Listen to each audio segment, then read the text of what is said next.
Hi everyone, welcome to the Sip and Spin. I am the Tipsy Spinster and today marks the official end of this year's Tour de France. This also marks the end of this year's Tour de Fleece. And in honor of that, I have created the artist apron dress and hat ensemble in the yellow jersey, the green of the points jersey, and the King of the Mountain jersey colors in commemoration of that.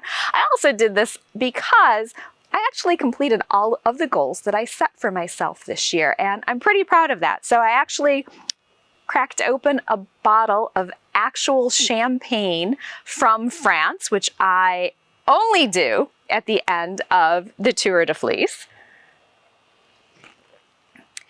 And I wanted to spend just a little bit of time reviewing the goals that I had set for myself. And I think it's important to always do a little bit of reflection when you're done spinning, especially this year, because one of my goals was to keep good records and to do some journaling. And I have done that as well, and I'll talk about that at the end. But the other thing that I wanted to talk about was the fact that it's okay to set challenges and then to re-look at those challenges and change what it is that you're doing to best fit your needs. So when the tour started out, I had a plan. On the flat, fast stages, I was going to spin the braid forest ride from Inglenook Fiber on my e-spinner. On the hill stages, I was going to just use my spindles and do the Chateau Sticklebat, which is a huge blend of different fibers from Inglenook Fibers. Both of these were created specifically for this year's Tour de France / Tour de Fleece competition event. It's not really a competition, it's an event. And then in the mountain stages, I washed a fleece and I wanted to see if I could spin this fleece semi in the grease, meaning I'd done a light wash in hot water, warm water first, but all of the lanolin was still left in, which means some of the vegetable matter was still going to be left in as well. Typically in a scoured fleece, if you have vegetable matter and things like that, as you're spinning, it just pops right out. For those of you that were following me on Instagram, you'll know that when I got through one of the big mountain stages, I actually cracked and I had to take a step back and reevaluate this entire process. I also did that a little bit with the Chateau blend, but I did that right at the beginning of the tour. So let's take a look at what was accomplished during this year's tour.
The fast, flat stages went beautifully.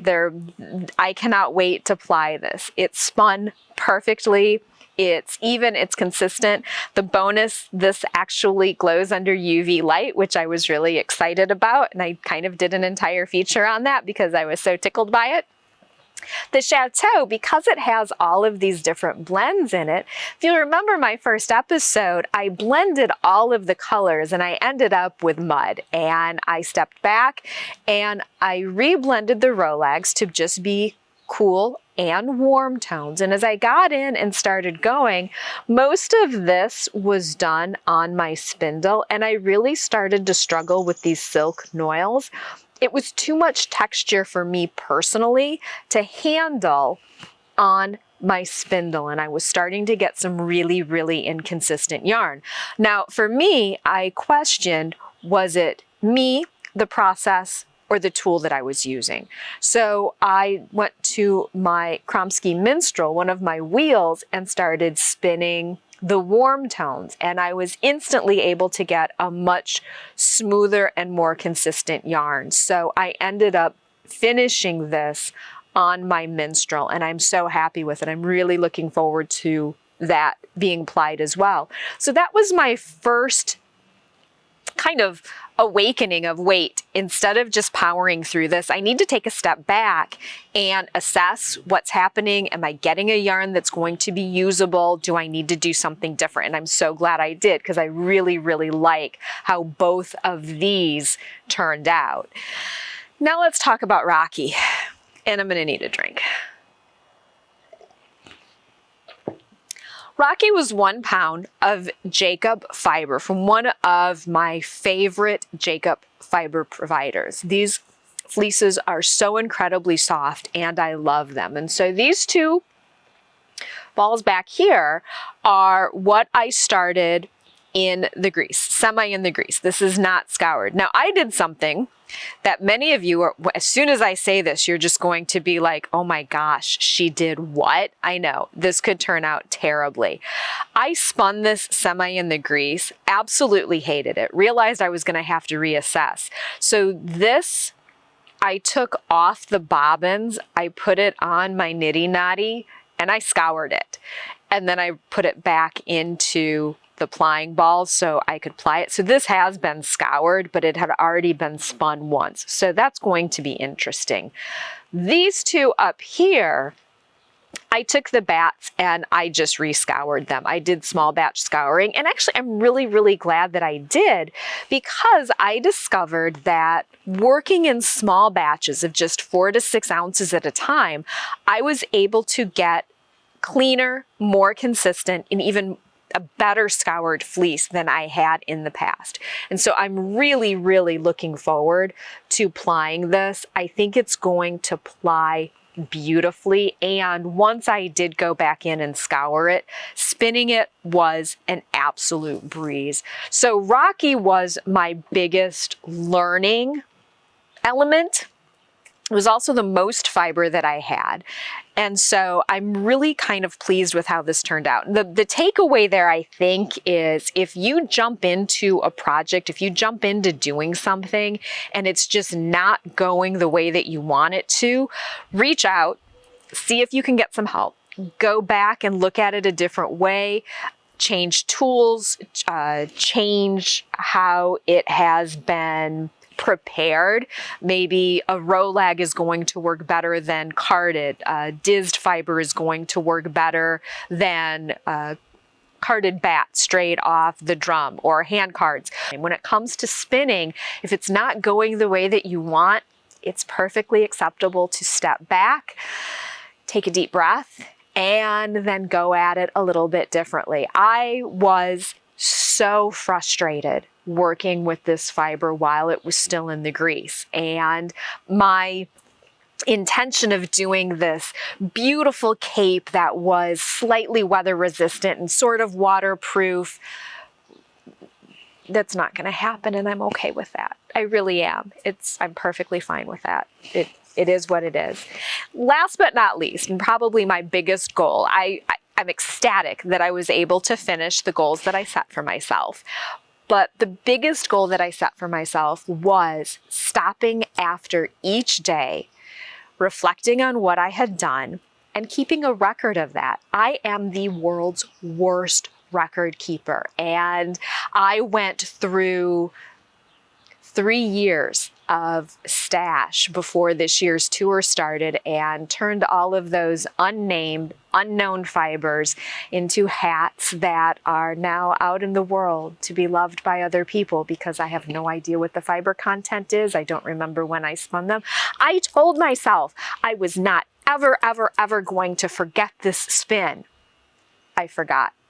It's age. So this year I put together a notebook, and I haven't bound it yet because I still need to finish today's reflection. I'm letting it digest a little bit. So I picked up an instant camera, and I am so glad I did. It really helped lessen the footprint. It's going to be a much smaller binding. So I noted all of the teams that I was in. I joined 3 teams this year. That's the other thing that I love about Tour de Fleece. You can be in as many teams as you want, and it's perfectly fine. I do have a 4th one on there, but I kind of didn't. I was doing that one backwards. It was the peahen of Spanish Peacock had a plying challenge going on during this year's Tour de Fleece, and I was actually creating yarn that needs to be plied, so that one was kind of counterintuitive. So as we get in and get started, basically I set it up as a scrapbook, and I'm going to go back through and I am going to add a few more pieces, especially talking about cocktails. As this year's tour got started though, it was all about the beer, so I'm not quite sure how I'm going to handle that.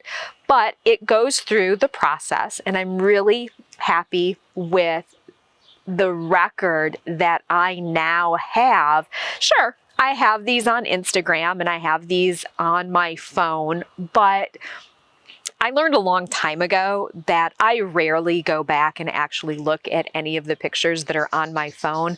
But if I have an actual photo album, I will get that back out and take a look at it. So I will be looking forward to getting this out next year before next year's tour, going back and setting the goals that I want for next year's.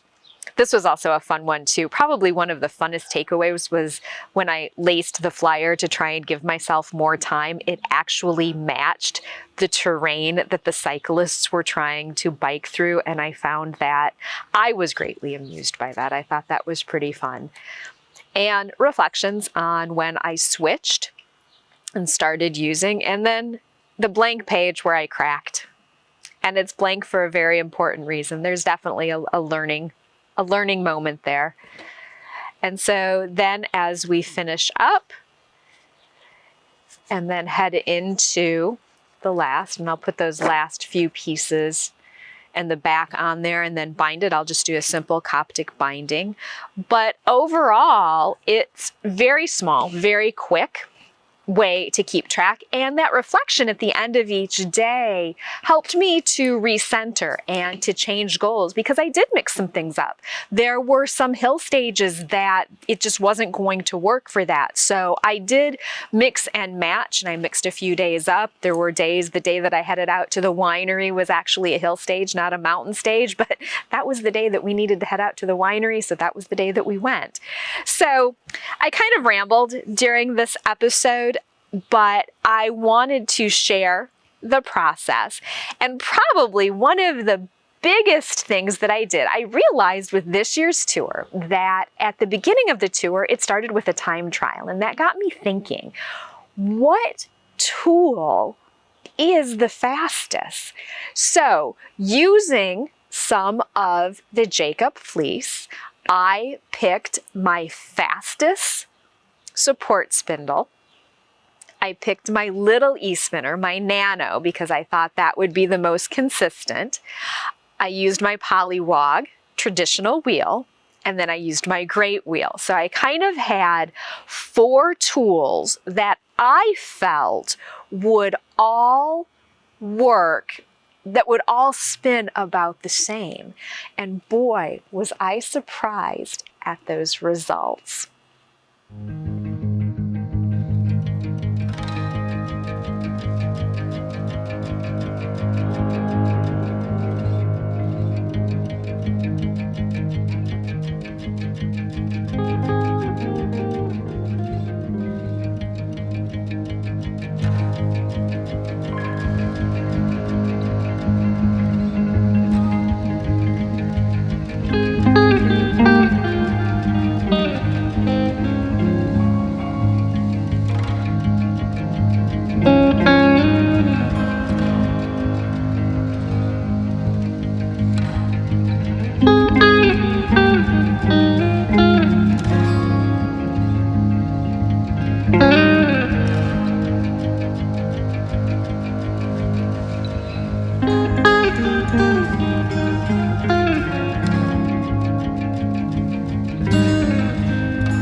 as you can see, they were pretty similar, but I have to say, I was expecting the Great Wheel to actually outperform all of those other tools. Now, I knew the Nano was going to be a little bit slower.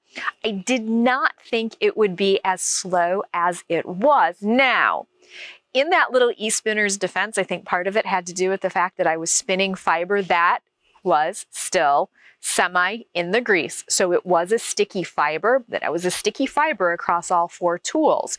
So it was just kind of a fun way to check. Now, yes, I do want to go back and do another time trial with different types of fibers. So different tools, different types of fiber. It might be a whole episode in and of itself. I'll just be time trialing to see which tool is the fastest, because now I'm kind of focused on finding out which tool does spin the most yarn the fastest. Not that I need to spin fast, but it is just kind of a fun thing to think about. So as another year of the Tour de Fleece comes to a close, I hope you were able to set some goals. And of the goals that you set, I hope you were able to meet them. As always, thank you so much for tuning in. Can't wait to see you again soon. As always, happy spinning.